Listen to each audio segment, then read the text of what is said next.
ಎಲ್ರಿಗೂ ನಮಸ್ಕಾರ. ನಾನು ಸರಿತಾ. ನನ್ನ ಹೆಲ್ತಿ ಕುಕ್ ಚಾನಲ್ಗೆ ಮತ್ತೊಮ್ಮೆ ಎಲ್ರಿಗೂ ಆತ್ಮೀಯವಾದ ಸ್ವಾಗತ. ಇವತ್ತಿನ ವಿಡಿಯೋದಲ್ಲಿ ತುಂಬ ಆರೋಗ್ಯಕರ, ರುಚಿಕರ ಹಾಗೂ ಸರಳವಾದ ಒಂದು ಪಾಲಕ್ ಮತ್ತು ತೊಗರಿಬೇಳೆ ಕರಿಯನ್ನು ಅಥವಾ ಸಾರನ್ನು ನಿಮ್ಮ ಜೊತೆ ಹಂಚಿಕೊಳ್ತಾ ಇದ್ದೇನೆ.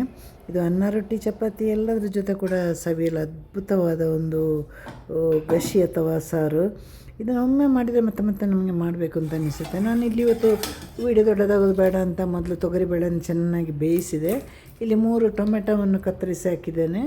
ಹಾಗೆ ಒಂದು ಈರುಳ್ಳಿ, ಮೀಡಿಯಮ್ ಸೈಜ್ ಈರುಳ್ಳಿ, ಆಮೇಲೆ 1-2-3 ಹಸಿಮೆಣಸಿನಕಾಯಿ ಹಾಗೂ ಸ್ವಲ್ಪ ಒಂದು ಬೆಳ್ಳುಳ್ಳಿ ಗಡ್ಡೆಯ ಅರ್ಧ ಭಾಗವನ್ನು ಅದರ ಸಿಪ್ಪೆ ತೆಗೆದು ಸುಲಿದಿಟ್ಟಿದ್ದೀನಿ. 1-2 ಚಿಟಿಕೆ ಜೀರಿಗೆ. ಇದು ಹಾಕಿದ ಮೇಲೆ ನಾವು ಪಾಲಕ್ ಸೊಪ್ಪನ್ನು ಅರ್ಧ ಕಟ್ಟನ್ನು ತಗೊಂಡಿದ್ದೇನೆ, ಯಾಕಂದರೆ ರಾತ್ರಿಗೆ ಮಾತ್ರ ಮಾಡೋದು ಇದು. ಈಗ ಅರ್ಧ ಕಟ್ಟು ಪಾಲಕ್ ಸೊಪ್ಪನ್ನು ಹಾಕಿದ್ದೇನೆ. ಸ್ವಲ್ಪ ಸಣ್ಣ ನಿಂಬೆ ಗಾತ್ರದ ಹುಣಸೆ ಹಣ್ಣನ್ನು ನೀರಲ್ಲಿ ಹಾಕಿಟ್ಟಿದ್ದೀನಿ. ಅದನ್ನು ಕಿವಿಚಿಗೆ ನೀರು ಹಾಕ್ತಾಯಿದ್ದೇನೆ. ಈಗ ಕೊನೆಯಲ್ಲಿ ಉಪ್ಪು ಹಾಕಿದ ಮೇಲೆ ಇನ್ನೂ ಸ್ವಲ್ಪ ನೀರು ಸೇರಿಸಿ ಇದನ್ನೊಂದು 2-3 ವಿಶಿಲ್ ತೆಗೀರಿ, ಯಾಕಂದರೆ ಅವರ ಕುಕ್ಕರ್ ಮೇಲೆ ಅವಲಂಬಿತವಾಗಿರುತ್ತೆ. ಈಗ ನೋಡಿ, ಇದನ್ನು ಉಪ್ಪೆಲ್ಲ ಹಾಕಿ ಆಯಿತು. ಇನ್ನು ಕೊನೆಯಲ್ಲಿ ನಾವು ಇದೆಲ್ಲ ಬೆಂದ ಮೇಲೆ ಬೇಕಂದರೆ ಅರಿಶಿನ ಪುಡಿ ಹಾಕುವ. ಈಗ ಇದನ್ನು ಮೊದಲು 3-4 ವಿಶಿಲ್ ಹಾಕಿ ಬೇಯಿಸ್ಕೊಂಡು ಬರಬೇಕು. ಸೊಪ್ಪು ಚೆನ್ನಾಗಿ ಬೇಯಬೇಕು. ಆಲ್ರೆಡಿ ನಮ್ಮ ಬೇಳೆ ಬೆಂದಿದೆ ಅಲ್ವ, ಹಾಗೆ ನಾವು ಇದನ್ನು ಈಗ ಬೇಯಿಸಲಿಕ್ಕೆ ಇಡೋಣ. ಮತ್ತು ಇದೆಲ್ಲ ಒಂದು 5-10 ನಿಮಿಷನಾಗುವಂಥ ಒಂದು ಸೂಪರಾದ ರೆಸಿಪಿ. ಯಾಕಂದರೆ ಪಾಲಕ್ಕು ಮತ್ತು ನಮ್ಮ ಆರೋಗ್ಯಕ್ಕೆ, ಕಣ್ಣಿಗೆಲ್ಲ ಬಹಳ ಒಳ್ಳೆಯ ಒಂದು ಸೊಪ್ಪಲ್ವ. ಹಾಗೆ ತೊಗರಿಬೇಳೆ ಕೂಡ ಅಷ್ಟೇ. ತೊಗರಿಬೇಳೆ, ಟೊಮೆಟೊ, ಪಾಲಕ್ ಸ್ವಲ್ಪ ಈ ಸಾರು ಮಾಡೋದು ಸ್ವಲ್ಪ ಗಟ್ಟಿಯಾಗಿ ಮಾಡಬೇಕು. ಮೊದಲೇ ತೊಗರಿಬೇಳೆ ಬೆಂದರೆ ನಮಗೆ ಯಾವ ಚಿಂತನೆ ಇರೋದಿಲ್ಲ.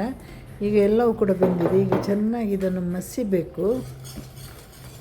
ಹಾಗೆ ಒಂದು ಸೌಟಲ್ಲೋ ಅಥವಾ ಈ ಥರ ಒಂದು ಇದರಲ್ಲಿ ಮಸಿದ್ರೆ ಸಾಕಾಗುತ್ತೆ. ಕೆಲವರು ಮಿಕ್ಸಿಗೆ ಕೂಡ ತಣಿದ್ಮೇಲೆ ಮಿಕ್ಸಿಗೆ ಒಂದು ರೌಂಡು ಹಾಕಿ ಹೊಡೆದಾಕ್ತಾರೆ. ಬೇಡ, ಅದರ ಅಗತ್ಯ ಎಲ್ಲ. ಈ ಥರ ಮಸಿದ್ರೆ ಸಾಕು. ಒಂಚೂರು ಸೊಪ್ಪು ನಮಗೆ ಅದು ಕಾಣಲೇಬೇಕು. ಇನ್ನೇನಿಲ್ಲ, ಇನ್ನಿದನ್ನು ಈಗ ಕುದಿದ್ದೆಲ್ಲ ಆಗಿದೆಲ್ವ. ಇನ್ನು ಕೊನೆಯಲ್ಲಿ ನಾವು ಇದಕ್ಕೆ ಒಂದು ಸೂಪರಾದ ಒಗ್ಗರಣೆ ಕೊಡಬೇಕು.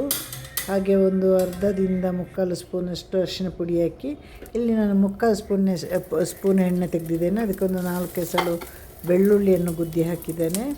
ಇವಾಗ ಸಾಸಿವೆ ಹಾಗೆ ಕರಿಬೇವು ಸೊಪ್ಪೆಲ್ಲ ಹಾಕಿ ಒಂದು ಸೂಪರಾದ ಒಗ್ಗರಣೆ ಕೊಡಿ. ಜೊತೆಗೆ ಒಂದು ಬ್ಯಾಡಗಿ ಮೆಣಸು, ಗುಂಟೂರು ಮೆಣಸು ಯಾವುದು ಹಾಕಿ ಇದನ್ನು ಸಿಡಿಸಿ, ಚೆಂದವಾಗಿ ಸಿಡಿಸಿದ ಮೇಲೆ ಒಗ್ಗರಣೆ ಕೊಟ್ಟರೆ ನಮ್ಮ ಪಾಲಕ್ ಬೇಳೆ ಸಾರು, ಸಿಂಪಲಾದ ಸರಳವಾದ ಪಾಲಕ್ ಬೇಳೆ ಸಾರು ಕತೆ ಮುಗಿದೋಯಿತು. ಎಲ್ಲರ ಮನೇಲಿ ಹೀಗೆ ಮಾಡಿ ನೋಡಿ. ನನಗೆ ಲೈಕ್ ಮಾಡಿ, ಕಮೆಂಟ್ ಮಾಡಿ, ಶೇರ್ ಮಾಡಿ, ಸಬ್ಸ್ಕ್ರೈಬ್ ಮಾಡಿ, ಮತ್ತಷ್ಟು ಪ್ರೋತ್ಸಾಹ ಕೊಡಿ. ನನ್ನ ವೀಡಿಯೋನ ಹೆಚ್ಚೆಚ್ಚಾಗಿ ನೋಡಿ. ಎಲ್ರಿಗೂ ಟಾಟಾ, ಬಾಯ್, ಸಿ ಯು, ಟೇಕ್ ಕೇರ್.